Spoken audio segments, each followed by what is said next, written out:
Exercise 2.4, question number 9.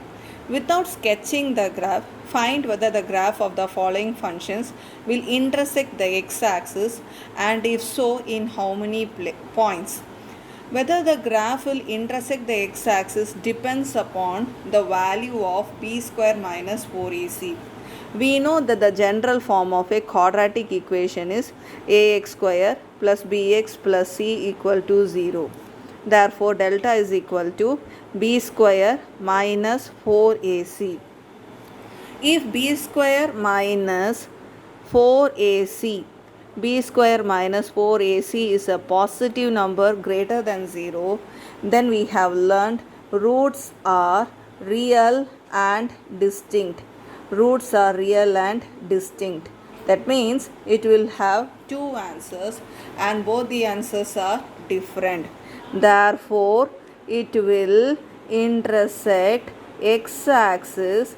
It will intersect x-axis at 2 points. It will intersect x-axis at 2 points. Now let us see the second case. If b square minus 4ac is equal to 0, then the roots are real and equal. Roots are real and equal. It will have two roots, but both the roots will be equal. That means it will intersect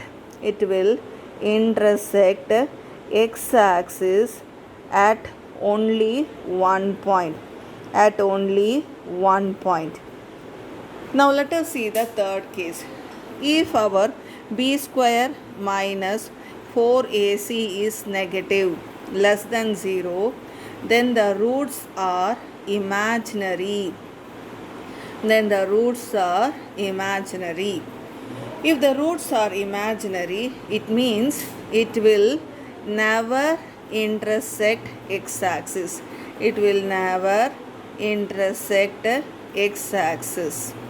So these are the three conclusions.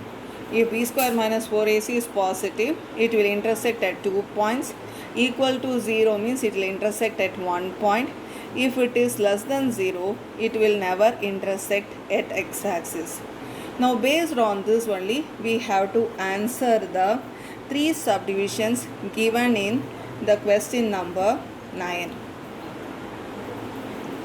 Let us see the first subdivision. Y is equal to x square plus x plus 2. Let me compare this with ax square plus bx plus c. So we will have the a value as 1, coefficient of x square is 1, coefficient of x is 1 and the constant term is 2. After we get that ABC values, let me find out the value of b square minus 4ac. b square 1 whole square 1 minus 4 into a is 1 and c is 2. So you will have 1 minus 8. 1 minus 8 means our answer is minus 7 and it is less than 0. We are having a negative number. And if you have the negative number, the meaning is it will never intersect x-axis. It will never intersect x-axis. Now let us see the second subdivision. Second subdivision, y is equal to x square minus 3x minus 7. When we compare this with the general form of a quadratic equation ax square plus bx plus c, we will have the value of a as 1. That is coefficient of x square is our a, that is 1. Coefficient of x, that is our b term. Coefficient of x is b is minus 3 and coefficient of c, that is the coefficient not constant term, that c is our minus 7. After we find out that ABC values, let us find out b square minus 4ac, that is minus 3 whole square minus 4 into 1 into minus 7. So we will have 9 plus 28. Minus 3 whole square is 9. Minus 4 into minus 7 plus 28. 28 plus 9, it is 37. It is a positive number greater than 0. and when it is positive number greater than 0, it means it will intersect x-axis. It will intersect x-axis at 2 points. It will intersect x-axis at 2 points. Third subdivision, y is equal to x square plus 6x plus 9. Let us compare this with the general equation ax square plus bx plus c. So you will have a as coefficient of x square, that is 1, b is coefficient of x, that is 6, and c is the constant term 9.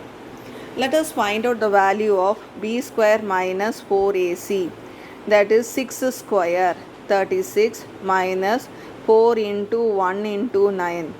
36 minus 36, the answer is 0. If we get b square minus 4ac is equal to 0, the meaning is it will intersect x-axis at only one point. It will intersect x-axis at only one point.